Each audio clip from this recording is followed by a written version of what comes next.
25 ans d'histoire du baseball ici à Québec, souvenir du stade et des capitales de Québec, le stade Canac, le stade municipal, c'est toute une histoire que celle des capitales à Québec. Et on va en parler aujourd'hui avec deux invités importants dans l'histoire de cette équipe, des invités avec qui on va parler de la fraternité. À quel point c'est important, un esprit d'équipe, une équipe serrée, tout ça. Pat Scalabrini, l'entraîneur de l'équipe, mais également Michel Simard, qui a été lanceur des capitales de Québec jusqu'en 2010. Mais vous allez l'entendre dans notre entretien. Il est encore un capital droit au cœur. 25 ans d'histoire des capitales de Québec, souvenir du stade. Épisode 2, la fraternité. Une présentation du Salon de jeu de Québec. Messieurs, bienvenue. Pat Scalabrini, Michel Simard. Colin, les gens, ça fait peut-être longtemps qu'ils t'ont vu. Michel Simard, dans l'entourage des capitales de Québec, ça fait quelques années que tu ne joues plus avec les capitales, mais tu es encore beaucoup dans le monde du baseball. Tu joues avec Tedford, notamment dans le senior, c'est ça? Oui, exact. Je continue à jouer dans le baseball, dans le baseball majeur, maintenant que ça s'appelle, là, la Ligue de baseball majeur du Québec à Tedford Mines. Mais tu sais, j'ai la chance de retourner souvent au stade durant l'été. Ouais. Notre bon chum Stéphane Dion organise le match des anciens aussi à chaque année où on peut revoir tout le monde. Là. Puis ça, c'est vraiment des beaux moments qu'on a, des moments privilégiés qu'on a de se retrouver là, tout le monde ensemble. Puis comme Steph l'organise, puis que s'il n'y avait pas de match d'anciens, on se plaindrait sûrement qu'il n'y en a pas, ben on y participe. Fait qu'avec c'est toujours avec de la bonne humeur, puis de l'excitation qu'on retourne à chaque année au match des anciens des capitales. C'est toujours très drôle aussi d'avoir l'occasion de voir Michel swinguer un bâton de baseball. Là. Ah oui, hein, parce que lancer, c'est pas pire, mais frapper un peu moins. Ah, beaucoup moins. Ben, c'est un match de balle molle. Souvent, c'est un match de balle molle, fait que c'est un petit peu plus facile. Là, mais peut-être qu'on pourrait amener Steph à avoir le projet de jouer un vrai match de baseball un jour. Là. C'est un défi peut-être qu'on pourrait relever. Là. Regardez ça aller. Là, ouais. Très bon. Ouais, mais là, tu partirais avec une longueur d'avance sur certains qui, eux, n'ont pas poursuivi la carrière. Mais c'est drôle qu'on parle de ça parce que on est carrément dans le sujet dont on va parler aujourd'hui. La fraternité. Là, tu me parles de matchs de balle molle des anciens, de gars qui ont joué ensemble il y a 15-20 ans, puis c'est encore aussi magique pour vous autres de vous revoir quand ça arrive, j'ai l'impression. Ben, c'est surtout plaisant, tu sais. Il y a toujours un gros paquet d'anecdotes qui ressort. On est capable, après ça, d'aller manger, prendre un verre ensemble après le match. Puis, tu sais, durant le match, il y a tout le temps aussi, comme je disais, plein d'anecdotes qui pop-up, des vieux souvenirs qu'on se rappelle. Fait que, c'est toujours des moments vraiment plaisants d'avoir avec les gars à chaque année là, qu'on peut se rappeler ces beaux souvenirs-là qu'on joue pour les capitales ensemble. Je vais poser une question à Patrick parce que ce qu'il m'a dit, c'est que si je te laisse aller pendant l'heure complète, lui, il n'y aura pas le temps de répondre de quoi que ce soit. Fait qu'on va quand même aller de son côté aussi. Mais Pat, c'est un peu la même chose. Sans blague à part, c'est une grande famille sur plusieurs années. Puis chaque fois que vous vous croisez, peu importe c'est qui, que ce soit dans les couloirs du stade, que ce soit ailleurs aux États-Unis pour un match, c'est encore un petit quelque chose. Hey, tu te rappelles telle saison, puis... Vraiment, puis surtout à Québec, je pense ça part de la philosophie de Michel Laplante, pareil, au fil des ans, mais on a toujours fait des efforts pour bâtir quelque chose de spécial. Dès le camp d'entraînement, on veut une famille, on veut que les gars apprécient vivre des moments ensemble, qu'ils en passent le plus possible. T'sais. Fait que c'est un paquet de choses qui font que les gars apprennent à se connaître, s'apprécient. C'est certain que les années spéciales où on gagne les championnats, où on vit quelque chose de particulier en plus d'avoir vécu cette camaraderie-là, c'est doublement spécial. Donc, ces années-là font que on a des frères pour la vie, on a vécu des choses ensemble dont on va toujours se souvenir. T'sais. Camp d'entraînement, c'est là que ça commence. Donc, te souviens-tu de ton premier camp d'entraînement avec les capitales? Ben oui, certainement. Je me souviens de mon premier camp en 2007, là, quand tout ça a commencé. Pour moi, c'était vraiment spécial parce que je revenais à Québec. Là. Moi, pour les gens qui me connaissent, ils savent que je suis originaire de Québec, je suis un gars de Charlebourg. Fait que je revenais jouer dans ma ville, dans un stade que je connaissais, dans un milieu que je connaissais, mais puis dans un contexte aussi que je connaissais parce que le baseball professionnel, dans son ensemble, que ce soit au baseball affilié ou au baseball indépendant, tu restes dans un contexte où est-ce que c'est ton travail. Ouais. T'es payé pour performer, t'es payé pour jouer. Fait que c'était un contexte à lequel on ne s'est pas trop distancé parce que les capitales avaient déjà mis de l'avant un gros professionnalisme à l'intérieur de la manière qu'avait structuré l'organisation. Fait qu'on arrivait déjà dans un milieu où est-ce qu'on n'était pas trop dépaysé là, entre le baseball affilié et le baseball indépendant. En tout cas, pour Québec, là, ça n'a pas fait une grosse différence. Un nouveau joueur qui débarque ici, tu dis que c'est important de le mettre à l'aise au camp d'entraînement, de lui faire sentir qu'il est dans la famille. Qu'est-ce qu'on fait concrètement pour accueillir un nouveau joueur? Tu sais que tu veux que ce gars-là fasse partie de ton équipe, il fait partie de la solution. Mais maintenant, oui, il est à Québec, il a fait le premier pas, mais là, on veut qu'il accroche, là, on veut qu'il soit là, puis peut-être que l'an prochain, on veut qu'il revienne aussi. Ben, je serais curieux d'entendre Michel comment ça se passait en 2007-2008, parce que j'étais pas là en 2007, au camp d'entraînement. Ouais. Et puis, je me rappelle pas les années à Michel, ces premières années-là, tout le monde, comment ça se passait. Nous, depuis quelques années, puis j'en parle souvent, on a une formule là, qu'on fait d'année en année au camp d'entraînement spécifiquement. Donc, peut-être, si tu veux commencer, je vais parler d'aujourd'hui, qu'est-ce qu'on fait. Ouais. Ben, les anciens joueurs qui connaissaient déjà l'organisation, qui connaissaient déjà la ville, on voyait là, l'excitation de revenir à Québec. Ça, là, c'était vraiment palpable. Moi, à l'époque, là, je me souviens de Keith Dunn, qui était un lanceur qui avait joué pour les Capitals quelques années avant que j'arrive. Puis, tu sais, lui, là, il était vraiment, vraiment content de revenir à Québec. Là. Sûrement parce qu'il est tombé en amour avec la ville, il est tombé en amour avec le nightlife, parce qu'on se cachera pas qu'à l'époque, la Ligue Can-Am, jouer à Québec, puis jouer à East Hanover, c'était deux mondes complètement différents. Là. Tu sais, à Québec, tu étais capable de trouver un restaurant ouvert après 10 heures le soir. Il y avait du nightlife. Tu avais la Grande Allée, tu avais les bars, tu avais tout ça. Où est-ce que tu pouvais t'amuser, tu pouvais avoir du fun à Québec. Là. C'était pas juste un endroit où est-ce que c'était plaisant jouer au baseball, c'était également un endroit où c'était plaisant vivre. Ouais. Fait que ça souvent, les anciens joueurs amenaient beaucoup les nouveaux. Ils leur faisaient faire un petit peu le tour de la ville. Les gars habitaient ensemble à Stoneham. Fait que, ça l'arrivait qu'ils partent, puis qu'ils aillent visiter la ville. Fait que c'était souvent les anciens joueurs qui faisaient ça avec les nouveaux. T'sais, nous autres, on participait évidemment, là, mais moi, j'étais arrivé en même temps que Carl aussi cette année-là. Fait que, on voyait les gars aller, puis on se disait, moi, c'était normal d'habiter à Québec, je viens de là. Fait que c'était une autre game, mais je pense que ça n'a pas changé non plus au fil des années. Moi, j'ai déjà vu un tour bus là, des nouveaux, des capitales là, pour leur montrer la ville, leur montrer comment c'était beau. OK. Puis, tu sais, les diriger un petit peu dans Québec. Là, fait c'était sensiblement pareil, sauf que ça se faisait un petit peu plus individuellement. C'était un groupe de gars qui partaient puis qui allaient s'intégrer, on peut dire, à la ville puis au fonctionnement de l'organisation aussi. Puis c'est quoi le package, donc, aujourd'hui d'accueil, l'espèce de plan qu'on applique à tout le monde qui arrive à Québec pour leur dire, regardez, c'est ça les Caps, puis c'est ça à Québec? Bien, là, je parle spécifiquement du camp d'entraînement. Ouais. On commence le camp avec plein d'activités. On veut faire vivre des choses aux joueurs, puis surtout passer des moments ensemble. Par exemple, le classique, c'est que la première journée, on fait ce qu'on a à faire, les tests médicaux, peu importe. Le premier soir, c'est presque toujours la soirée karaoké. Fait qu'on sort toute la gang, les gars qui se connaissent pas, on sort les gars de leur zone de confort, puis on oblige chacun à chanter au moins une chanson devant tout le monde. Okay. Donc, les barrières tombent directement en arrivant. Dès lors, il y a des héros obscurs, des joueurs, des recrues qu'on connaît pas. Excuse-moi, je t'arrête tout de suite. Qui est le pire chanteur que tu as entendu? Oh, le pire, il y en a. Il y en a peut-être un meilleur aussi que tu vas pouvoir nous partager. Les Cubains étaient particulièrement mauvais. C'est un mélange de gêne, puis c'est la langue. Ben oui, je me souviens, ils ont chanté. C'était quoi? C'était-tu La Bamba avec Ray? Là, c'était horrible. C'était horrible. En tout cas, peu importe, il y en a eu des deux côtés. On a eu, je pense que Nolan Baker a probablement été le meilleur de l'histoire. Il avait chanté une tune de Shaggy qui avait été fantastique. Là. Donc, tu sais, il y a souvent des héros de la soirée, puis là, le party le pogne un petit peu, puis les gars, ils vont faire des duets. Puis, tu sais, des fois, c'est des gars que tu t'attendais pas qui se connaissaient pas nécessairement, que, tu sais, soudainement, ils deviennent le héros de la soirée, puis ils donnent un show. Là, le lendemain, à pratique, ça parle un peu de ça. Fait que on monte un camp d'entraînement où on fait des activités un peu à chaque soirée, mais on les sépare. C'est moi qui choisis un peu les équipes pour que les gars apprennent à se connaître. Différentes nationalités, différentes positions, tout ça. On va jouer au quai, je fais les équipes, je donne des points. Souvent, on donne des du prix. bras qui lance pas, évidemment. Oui, pour la plupart.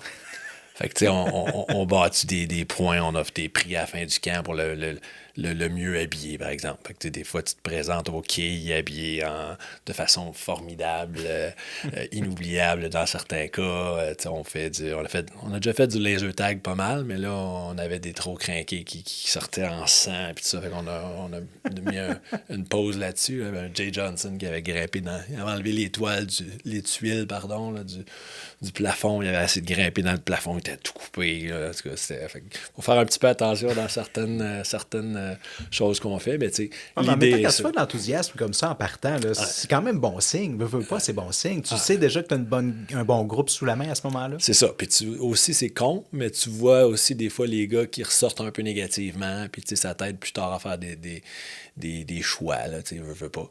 Mais en tout cas, bref, on vit ce camp d'entraînement-là comme ça, puis je trouve vraiment que de sortir les gars de leur zone de confort fait que les gars, ça les unit tranquillement pas vite, pareil, parce que, tu sais, un gars un peu moins performant, si on veut, tu sais, il a pu se faire des amis, il a pu se créer quelque chose de différent dans une situation particulière, ce qui fait qu'il se sent plus impliqué dans l'équipe, pareil, dépendamment des rôles, parce qu'il y a des rôles ingrats, veut pas, là, fait qu'il y a ça. Puis c'est de vivre la totale, c'est aller au spa, on va au spa tout le monde ensemble vers la fin du camp pour un peu signifier que you made it. Là, c'est ça, c'est nous, c'est notre gang, avec lesquels on va aller à la guerre lors des prochains mois. Fait que c'est des moments cool, puis les gars, je trouve que ça l'accélère une façon de bâtir un esprit d'équipe. Un esprit d'équipe, ça se bâtit du début jusqu'à la fin de la saison, probablement. Est-ce qu'il y a des noms qui vous viennent en tête, des joueurs... Ça peut être un top 1, 2, 3, peu importe, mais des joueurs là, qui vous ont marqué côté esprit d'équipe. Là, un gars, tu te dis, hey, je me pars une équipe avec un joueur de n'importe quelle année. Là, je veux absolument avoir ce gars-là pour l'esprit d'équipe dans mon équipe, dans mon environnement. Ben, moi, dans mon cas, quand on est arrivé, comme je disais, dans la vieille gang, il y avait Keith Dunn qui était là, il y avait Garfield Tomlinson aussi qui était bien implanté. Ça, c'était souvent nos deux gars qui traînaient un petit peu là, au début. Là. Garfield est un petit peu plus timide, mais quand on voyait son éthique de travail sur le terrain, les gars voulaient le suivre. Keith était un petit peu plus de party, là, il était un petit peu plus le fun pour ça. Là. Lui, il avait pas peur de rien, fait que pour ça, il était bien trippant. Mais c'est souvent des gars de même, des gars avec une personnalité quand même relativement forte, que ce soit de la manière qu'ils s'expriment ou de la manière qu'ils font les choses ou de la manière qu'ils agissent sur le terrain. Moi, c'est vraiment les deux gars là, qui m'ont le plus marqué. Fait qu'on partait là, vraiment dans ces gars-là qui connaissaient tout le monde, mais moi, Michel était le gérant à l'époque. Puis Michel était quand même populaire. Michel, il runnait le spectacle là, à lui seul. Là. Autant avec les médias qu'avec les interactions qu'il pouvait avoir sur le terrain, puis même lui avec sa personnalité. Michel, c'est un gars funné, c'est un gars qui fait des blagues, qui sortent un peu de nulle part. C'est un gars que tu sais jamais s'il est sérieux ou s'il fait des blagues. C'est spécial que ce soit le coach qui soit... Là, il l'est plus, là, je comprends, là, mais c'est exactement ça, Michel Laplante. Moi, je reconnais exactement le Michel Laplante que je connais dans ce que tu décris là. Est-ce que le coach peut faire partie de ça? Tu sais, t'es quand même proche des joueurs, Pat. Oui, bien, tu sais, je le fais aussi pas mal, tu sais, je fais des niaiseries pas mal pour alléger l'atmosphère assez fréquemment, tu sais, notre principe de base, c'est pour performer, tu sais, nous, en tout cas, moi, je crois pas aux joueurs qui performent mieux sous pression, ça n'existe pas. Okay. Ces gars-là, je trouve que c'est des gars qui performent parce que, justement, ils font fi de cette pression-là, ils sont capables de faire comme s'ils n'avaient pas de pression puis d'agir en conséquence. Fait que moi, mon but, en gros, là, mon travail, c'est de bâtir une équipe, c'est de signer du talent, d'amener des joueurs de talent ici, puis des bonnes personnes le plus possible. Ouais. Après ça, je suis une cheerleader. Je suis là pour m'assurer que tout le monde est heureux, que personne ne met le feu nulle part, puis que les gars sont heureux. Là, fait que ma job pendant 4 mois, c'est à peu près ça. Fait que Michel faisait beaucoup ça aussi. Donc, il y a de ça. On a des joueurs rassembleurs qui sont extrêmement importants d'une année à l'autre.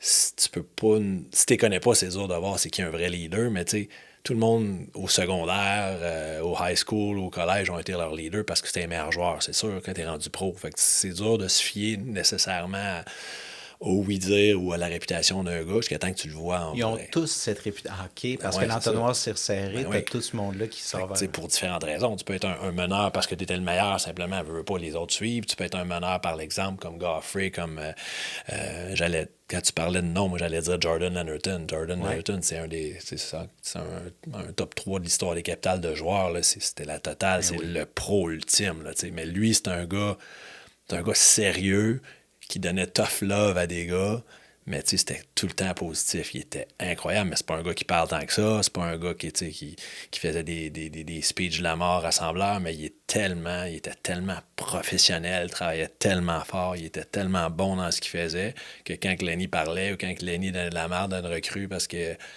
il arrivait un peu trop tard ou il faisait pas ce qu'il devait, ça l'écoutait. Tout le monde écoutait. Ouais. Fait que, tu sais, des gars comme ça, c'est... Puis, tu sais, souvent, encore une fois, j'ai plein d'idées, mais souvent, les gars qui m'ont marqué au niveau du leadership, c'est des gars à qui j'offre de travailler avec moi dans le futur comme entraîneur. Tu sais, Lenny, on l'a ramené comme hitting coach. Il serait encore dans ce monde-là s'il avait voulu. Plus récemment, plus meilleur exemple, aujourd'hui, c'est Lachlan Fontaine. On s'entend que Lachlan Fontaine... Ça fait quoi? Ça fait 5-6 ans, certains, qu'il a fini à Québec? Ouais, pas tant que ça, je pense. Pas tant que ça? Je pense que l'année de la pandémie, il en sent encore. Fait que l'année précédente de ça. Là. OK. Mais Fontaine, c'est pas un joueur qui a remarqué les capitales sur le terrain. Mais c'est tellement un être humain sympathique, le fun, rassembleur, que... C'est pour ça qu'il est ici aujourd'hui. On le ramène aujourd'hui parce que j'adorais... Lui, là, il était prêt à tout faire. Là. Il catchait des bullpens. Il était prêt à tout faire pour que ses amis, ses frères puissent performer et être là. Il était toujours positif. Et tout dans ça, une équipe, Michel, tu vas me le dire, mais trouver un catcheur de bullpen qui ne s'obstine pas, c'est tellement précieux. Ah, vraiment. C'est souvent un rôle vraiment ingrat là, que peu de gars veulent faire. Puis je pense qu'historiquement aussi, l'organisation... On fait beaucoup de name-dropping, on parle beaucoup de gars, mais des pommes pourrites ou du monde vraiment, vraiment désagréable, là, l'organisation, c'est tout le temps beaucoup dissocié de ces gars-là. Ils restaient un peu, mais ils restaient pas longtemps. Okay. Fait que c'était pas quelque chose de... C'était pas des problématiques qu'on avait là, de façon là, permanente. On en a peut-être eu un ou deux, là. Mais habituellement, Michel, il était capable d'avoir, puis Pat aussi, il était capable d'avoir un bon diagnostic sur ce gars-là, il passe pas bien. Je pense qu'on va s'en départir, puis peu importe le talent qu'il pouvait avoir, parce qu'il amène pas assez à l'équipe pour qu'on puisse le garder. Puis sur un groupe de 20, de toute façon, c'est pas anormal qu'il y ait un ou deux gars qui s'adonnent moins bien avec les autres. Tu es dans un pourcentage qui est encore tout à fait normal en soi. Je voudrais qu'on aille sur la route maintenant. Parce que là, je sais, Michel, tu ne joues plus avec les Capitales, mais tu joues encore dans le baseball senior. Mais je pense que tu t'ennuies pas tant que ça de la route, sauf peut-être que la fraternité avec les boys, puis tout ça, c'est le bout qui te manque un peu. Ça se peut-tu? Ben, en toute honnêteté, là, quand j'ai quitté moi en 2010, ça a été la chose la plus difficile. Ouais, le fait que quand t'es dans un milieu professionnel, t'es dans un milieu où est-ce que t'es géré, à savoir l'autobus part à telle heure, fait qu'à telle heure, il faut que tu manges, à telle heure, il faut que tu sois au terrain, à telle heure, tu te réchauffes, à telle heure, tu joues, à telle heure, habituellement, c'est fini, puis à telle heure, l'autobus repart. C'est un milieu extrêmement encadré, là, où est-ce que quand tu quittes ce milieu-là, tu perds un petit peu tes repères, puis cette camaraderie-là, le fait d'être constamment avec le même monde à tous les jours. Tu développes des liens d'amitié, tu deviens une grosse famille, tu viens avoir de l'attachement pour certains de tes coéquipiers aussi, là, de manière plus là, amicale. Ça devient des frères, ça devient des gens avec qui tu partages ta vie, tu partages tes problèmes aussi. Puis des gens qui peuvent être de passage dans ta vie, genre un 4 mois, puis tu les revois jamais, mais c'est des gens qui sont plus importants que des gens que tu vas avoir eu toute ta vie ici et là, justement parce que tu as vécu quelque chose d'intense. Oui, puis ça, c'est vraiment plaisant. Puis c'est quelque chose qui te manque, là, d'avoir toujours ces présences-là alentour. Là, c'est un milieu extrêmement rassurant là, à ce niveau-là. Mais à contrario, quand ça fait 29 jours en ligne que tu joues à tous les jours sans journée de congé, à un moment donné, là, t'es plus capable de te supporter, puis il faut que ta journée de congé, tu en as besoin. Ça, c'est juste normal. Là. Mais oui, en effet, cette camaraderie-là, là, c'est quelque chose que quand tu n'es plus confronté à ce milieu-là, là, c'est un petit peu difficile. Là. C'est un certain deuil à vivre. Là. Tout le bout d'autobus, de per diem, de repas, d'affaires comme...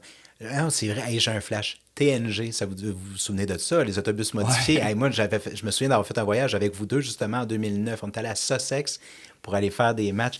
Hey, ça, là, c'était toute une affaire. Je sais pas, j'ai pas vraiment de questions par rapport à ça, mais avez-vous un... Hey, c'était quelque chose, là, des lits dans l'autobus. On vivait dans l'autobus. C'était malade, ça, là. Les lits, les TV, ouais, avec le lit qui montait puis qui descendait. Mais quand tu étais couché en haut, tu te faisais brasser pas mal. Hey, moi, j'avais le dernier lit en arrière, en haut complètement. Tu auras compris que le descripteur passait pas premier. Là. Ouais, non, C'est ça. Mais non, ça aurait pu changer notre vie, là. On avait des nuits relativement convenables. Là. Tu sais, moi, je dormais dans le bunker en bas. Là. Fait que dans le bunker, il fait noir. Là. Fait que tu te fais pas déranger trop, puis ça brasse un petit peu moins. Donc, c'est ça. Fait que ça te permettait d'avoir des nuits qui ont du sens. Là. Quand tu dors assis une nuit, surtout moi aujourd'hui, là, que tu n'auras pas vécu, mais quand tu arrives à la maison, tu as roulé toute la nuit, tu as dormi 1 heure ou 2 tout croche, que là, les enfants s'attendent à ce que tu ailles jouer avec eux autres, oui, que tu ailles passer la journée avec eux autres, des fois, c'est difficile. On a parlé des nouveaux tout à l'heure. L'adaptation d'un nouveau joueur qui arrive en plein milieu de saison. Est-ce que c'est différent d'un joueur qui est là depuis le début? J'imagine que oui. On a parlé de plein d'activités de début de saison pour agrémenter l'expérience. Mais là, je suis un joueur X. Je débarque le 14 juillet avec les Capitales de Québec. Et là, j'ai une bande de 20 gars qui vont devenir mes meilleurs chums pour les prochaines semaines. Mais ça se fait probablement pas en claquant des doigts. Est-ce que vous voyez dans ce que je vous dis là, qu'est-ce que ça vous génère? Ben, c'est sûr que c'est difficile comme athlète. Ça dépend, t'es où dans ta carrière. T'sais, moi, je l'ai fait à différents niveaux. Mettons, dans les mineurs, quand tu fais monter ou descendre de niveau, tu arrives d'une gang que tu connais à peine. Puis, de mon côté, c'était vraiment... Je sais que tu vas être appuyé par la gang, mais c'est de rapidement prouver que tu es là que tu vas aider, que tu vas performer, de montrer, de gagner le respect des autres. Je comprends. Autant sur le terrain que par ton attitude et tout ça, mais c'est de la Si t'es pression en pareil. partant, ça va marcher. C'est de la pression pareil, parce que la dernière chose que tu veux, c'est t'arrives une nouvelle gang, tu sous-performes, tu fais pas le travail, tu voles peut-être la place à quelqu'un qui était là, qui aimait avant. Fait que, c'est un respect qui se mérite pareil. Fait que c'est sûr que de l'autre côté, maintenant, je fais des gros efforts pour s'assurer qu'une personne qui vient se joindre à nous en mi-saison et se sent appréciée, a l'impression qu'il va arriver d'un endroit favorable. Donc, on s'assure qu'on va le chercher, qu'on en prend soin dès le départ. Je parle à mes vétérans pour s'assurer que, prends-en donc soin, assure-toi donc qu'il est bien.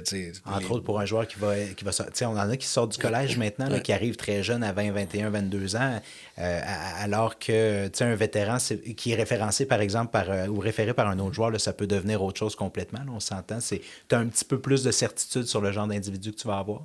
Oui, mais encore une fois, sont dans des endroits différents dans leur carrière. Avec un recrue va être prêt à tout faire pour fitter, pour plaire aux autres. Un vétéran, des fois, t'en pognes qui sont un peu plus en fin de carrière ou qui arrivent, sans dire de reculons, mais qui viennent de faire face à une déception. Là, quand j'appelle un gars qui vient de se faire libérer, là, j'étais un peu un vendeur de pompes funèbres. Là, je l'appelle avec une mauvaise nouvelle ou avec une semi-bonne nouvelle. Mais je te rappelle ta mauvaise nouvelle, mais j'en ai peut-être une pas pire pour toi. Ouais, c'est ça. Il y en a qui se disent, là, moi, je me voyais dans la Ligue majeure, puis là, c'est l'indépendant qui m'appelle. Là, fait que elle peut être tough. Fait que, ces gars-là, il faut que tu t'assures dès le départ qu'il est heureux, là, parce qu'un gars va performer plus s'il est bien, il se pose pas trop de questions, que s'il arrive un peu de reculons, ça tente à moitié, puis là, c'est sûr que ça ira pas bien. Fait que on veut qu'il soit heureux pour qu'il performe, on veut qu'il soit heureux pour qu'il reste, et tout ça.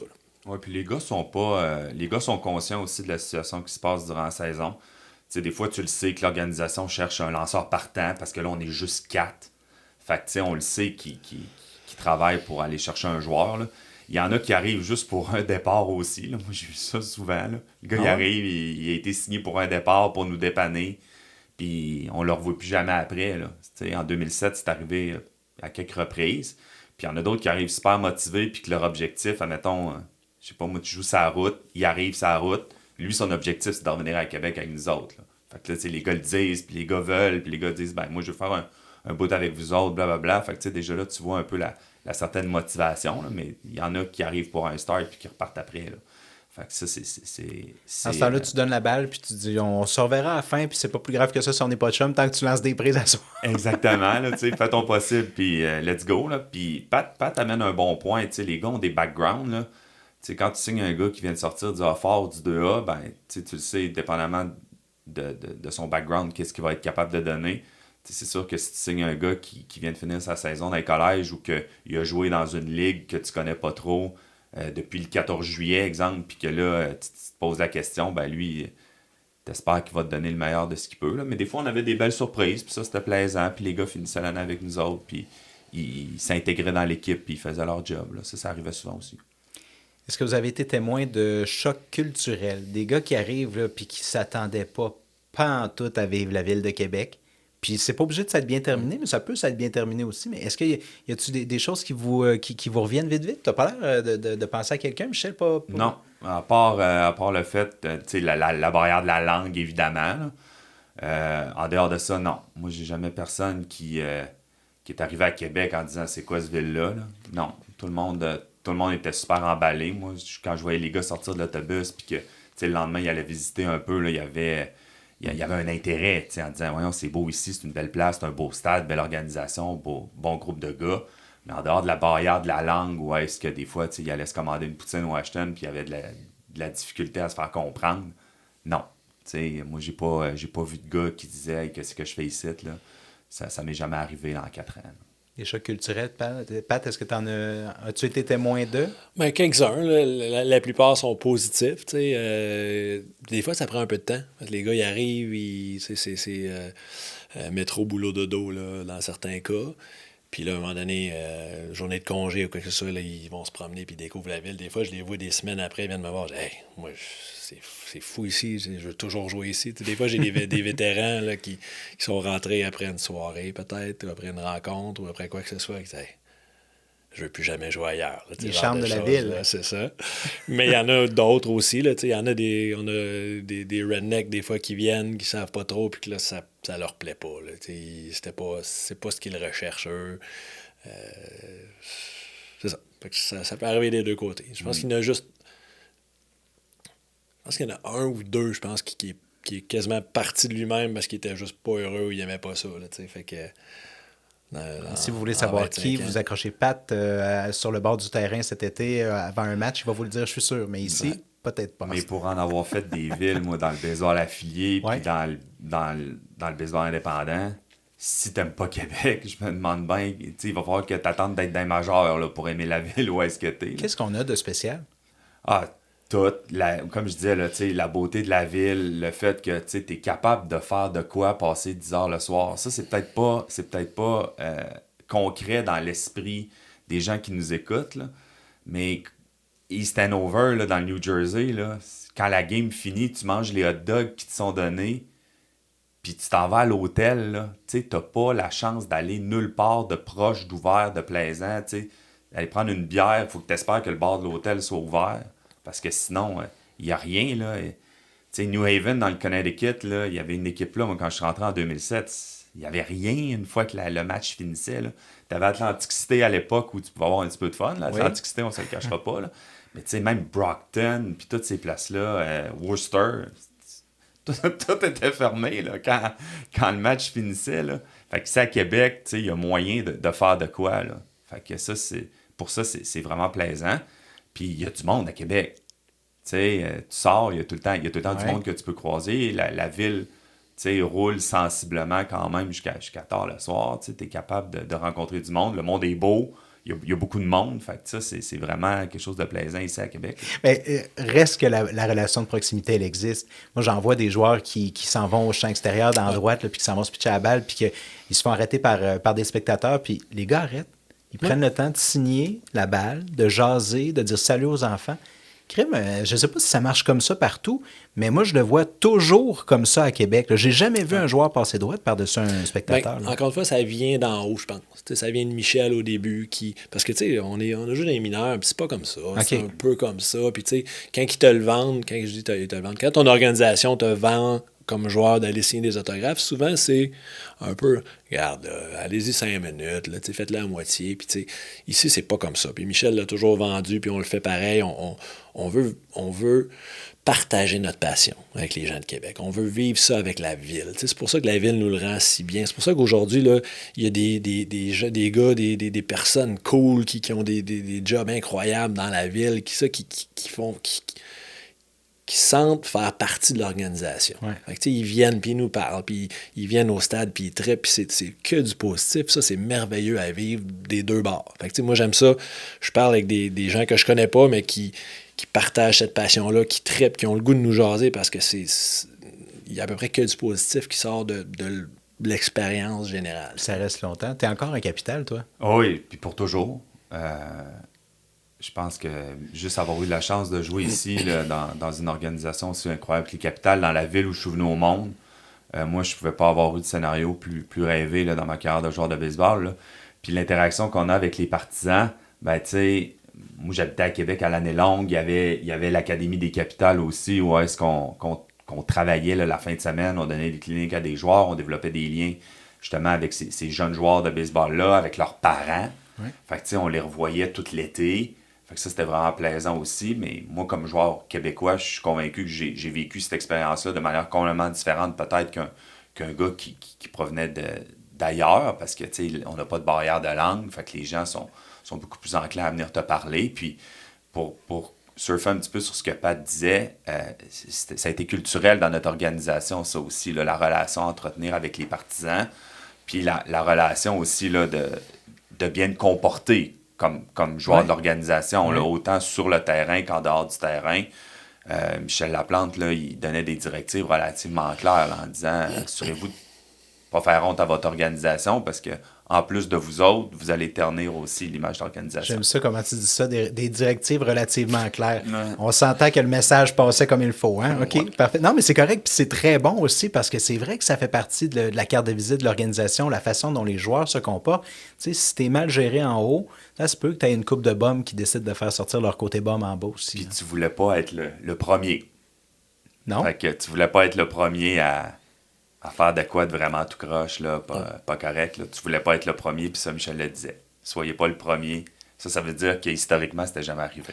Puis tu sais, on le dit encore aujourd'hui, là, tu sais, tu peux sous-performer, puis on va être patient, on va te garder dans l'entourage longtemps, puis on est loyal, on va se donner des chances. Ouais. Tu peux pas agir comme un trou de cul, aller sur la grande allée, faire un fou de toi, mal représenter l'organisation. Là, on n'est pas patient. T'as beau C'est frapper encore pour ça. 300, c'est pas grave. Exact. Puis c'est déjà arrivé.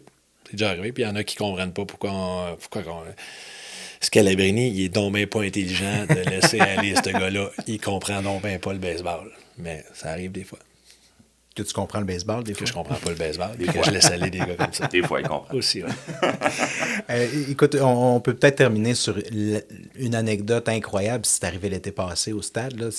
On parle de la fraternité, oui, entre les joueurs, parce que les joueurs sont restés sur le terrain puis se sont mis à courir dans l'eau puis à glisser dans l'eau. Puis on a amené une terrasse sur le terrain. On a parti un show de musique sur le terrain chez les Capitales. Puis le stade est resté pas plein, mais il est resté des milliers de personnes dans les estrades alors qu'il y avait un déluge. Tu sais, je sais pas à quel point il y a d'autres endroits, effectivement, qu'on aurait pu vivre ça comme ça. Ah non, c'était un moment incroyable. C'était plein d'électricité même, hein, c'est ça? Ouais, hein? je pense que c'était ça. Ouais, Mais, ouais. Aliane qui commence à chanter devant tout le monde, les gens qui restent, les joueurs qui restent sortis malgré tout ça. C'était un autre moment magique. Es-tu encore chum avec des gars avec qui tu as joué? Pas mal? Es-tu encore en contact? Encore en contact, oui, là, de manière peut-être un petit peu plus informelle, là, parce que on a tous nos vies. Ouais. Moi, je travaille. T'es rendu à quel âge, sans Je indiscrétion? suis rendu à 42 ans. 42? Fait que, tu sais, j'ai une job de 9 à 5 dans un bureau, j'ai 2 enfants. Fait que, tu sais, j'ai pas le temps non plus là, de faire plusieurs affaires. Là. Tu sais, j'ai des chums d'enfance que je vois plus ou moins aussi. Là. Fait que, tu sais, on a tous nos vies. Mais oui, tu sais, je reste en contact de manière informelle. Là, des amis Facebook. Comme je disais, la fameuse journée où est-ce que Stéphane nous appelle pour le match des anciens, là, revoir tout le monde, ça, c'est plaisant. On peut souper après, prendre un verre. Ça, c'est vraiment des moments super plaisants. Puis quand je vais au stade l'été, tu sais, je revois Pat, je revois d'autres gars. C'est sûr que l'équipe change à chaque année, là, puis on n'a pas nécessairement le temps non plus de suivre tous les changements qu'il y a dans l'équipe là, de façon quotidienne. Là. Mais En passant, l'an passé, si tu avais été catcher en début de saison, d'après moi, il t'aurait essayé. Tu aurais peut-être pu tenter ta chance. Ça a bougé beaucoup. Mais c'est vrai que c'est dur à suivre aussi, l'actualité comme ça, de se garder en contact avec les gens. C'est ça, puis je peux pas non plus aller au stade à tous les soirs. On a chacun nos vies, comme on disait, mais à chaque fois que j'y vais, moi, c'est vraiment à l'accueil de tout le monde. Il y a encore beaucoup de monde qui travaille pour l'administration des Capitales que je connais. Je rentre au stade comme si j'étais chez nous. Ah ouais, hein? T'as encore ce sentiment-là d'être chez toi dans le stade? Oui, puis... C'est hot, ça, là, quand même. Ça, c'est vraiment plaisant. Je peux même rentrer par le bureau de l'administration des capitales. Puis tout le monde me reconnaît. Fait que je suis bien heureux de ça. Tu vis encore dans mon bureau. Oui. On prend un match, il vient, je suis content de le voir, ma game vient de finir. On voit qu'on n'a pas le même genre de match parce qu'il a l'air plus heureux que moi à ce moment-là. Souvent, mais, j'aime ça que c'est un ami, Michel, là, ce qu'on a vécu ensemble, qui se présente dans mon bureau après. C'est tout le temps un gros câlin, on est content de se voir, même si on se voit pas souvent. Fait que je suis convaincu que c'est le cas avec ses coéquipiers dans le temps. Moi, c'est la même chose. Quand je vois un gars, je vois des conventions d'entraîneurs, des patentes, qu'on voit des anciens joueurs, c'est le fun de revoir ça, surtout quand c'est des joueurs issus d'années spéciales. On se remémore des moments qu'on a vécu ensemble qui sont inoubliables. Puis là, on connaît pas trop ce que l'organisation va faire pour les célébrations du 25e, là. Mais on sait que le match des étoiles va être là. Ça, c'est vraiment super intéressant. Très content pour l'organisation, très content pour la Ville de Québec qu'on puisse accueillir un événement comme celui-là. On sait qu'Éric revient en ville aussi. Là, ça a été annoncé. Fait que ça, c'est super positif. Puis moi, je regarde ça aller depuis quelques semaines, là, depuis que le 25e a été annoncé, à savoir, hey, les gars avec qui on a joué vont-ils être là? Ils vont-ils revenir? Fait qu'on on regarde ça là, pour savoir qui va se présenter à Québec là, pour venir nous voir. Fait que ça risque peut-être de recréer des moments magiques là, avec plusieurs gars avec qui on a eu la chance de jouer et de gagner. Puis même si tu ne les vois pas, ben, ça va être ici pour le reste de ta vie, c'est sûr, sûr. Hein? Quand on se raconte des anecdotes, il y a des gars que j'ai pas vus, ça fait 15 ans, 16 ans, 17 ans, puis que on se souvient encore de lui, puis on se demande qu'est-ce qu'il est devenu, puis on parle de lui parce que il nous a marqué là, comme coéquipier, puis c'est des gens qui sont devenus, pour certains, des amis. Fait que ça, c'est super plaisant aussi. Fait que c'est le fun de se remémorer ces beaux moments-là.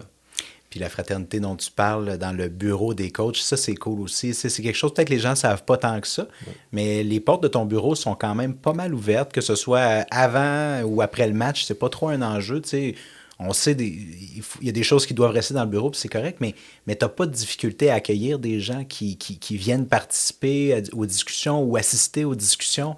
Puis peut-être même, écoute, je me souviens, je donne mon avis une fois de temps en temps. Je veux dire, c'est quand même pas pire. Là. Je suis juste ce descripteur. Ça fait longtemps qu'on se connaît, mais on sent qu'on est impliqué pareil dans ces affaires-là. Oui, dans le cas des joueurs, c'est évidemment plus après qu'avant. Puis là, j'ai plus de temps, puis c'est plus relax pour jaser.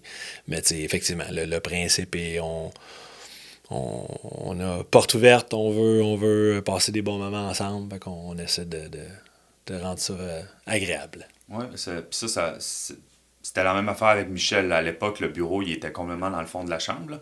Là, le bureau à Pat, il est rendu où il y avait l'ancienne salle du trainer. Mais quand la porte était fermée, ça voulait dire qu'il y a quelque chose d'important qui se passe. Parce qu'il ne va pas cogner ou ne va pas essayer de rentrer. Il y a quelque chose d'important. Parce que si c'était pas important, la porte serait ouverte. OK. Fait que ça a toujours resté quand même. C'est la dynamique d'ouverture qui amène ça, cette fraternité-là, on le voit là, c'est dans tous les aspects de ce qui entoure les capitales où c'est fort important. Puis je pense que vous en êtes deux exemples assez éloquents, merci. Les gars, merci. Sans blague, c'était une discussion fort intéressante. Merci de vous être prêtés au jeu. Puis en espérant, vous croiser au stade. D'après moi, ça devrait arriver, Pat. Mais Michel, évidemment, n'hésite pas à venir nous voir à la radio pendant la description de match. On est toujours bien content d'accueillir les gens qui viennent faire un tour. Puis sinon, les gens vont te croiser au stade une fois ou deux certainement cet été. J'en suis assez convaincu. Sinon, on te voit lancer avec l'Unicanva de Thetford cet été. Si les gens veulent descendre à Thetford Mines pour se rappeler des bons souvenirs, là, je sais avertir tout le monde que je ne suis pas le même lanceur qu'en 2010, là, que ça fait quand même 14 ans de ça. Là. Mais s'il y a des gens qui veulent voir un beau calibre de baseball quand même, c'est très plaisant. Fait que s'il y a des gens des fois qui veulent descendre à Thetford Mines de voir un match, là, lbmq.ca, tous les calendriers des équipes sont là. Alors, venez nous voir pour le baseball majeur du Québec. Très plaisant de voir tout le monde. Puis en plus, je suis persuadé que Pat a toujours l'œil ouvert. Puis regarde, tu viens t'en as signé au moins un là, qui est issu de cette ligue-là de l'année dernière. Puis je ne serais pas surpris qu'il était soit sur celui-là ou sur d'autres éventuellement qui puissent te demander conseil encore une fois parce que vous êtes proches encore. Oui, puis il nous a même déjà envoyé des gars. Fait que Fontaine est allé jouer à Victo Aquatico, si je me trompe. C'est ça? Aquaticook, je pense. Aquatico, OK, peu importe. En tout cas, il y en a quelques-uns qui ont fait ça. Puis à un moment donné, je me souviens que Pat avait un joueur qui était venu, puis il était pas trop sûr. Fait qu'il me l'avait envoyé, il nous l'avait envoyé. Puis finalement, ça l'a confirmé que ça faisait pas. Il n'avait pas fini sa main. Non, c'est ça. Fait que ça a confirmé que ça faisait pas. Fait que le téléphone a sonné après. Puis, non, signe pas ça. Tu vois, il s'est évité 2-3 entrevues un peu malaisantes le lendemain dans le journal. C'est parfait. Ouais. Merci les gars, c'était vraiment cool. Merci, Yann. Good.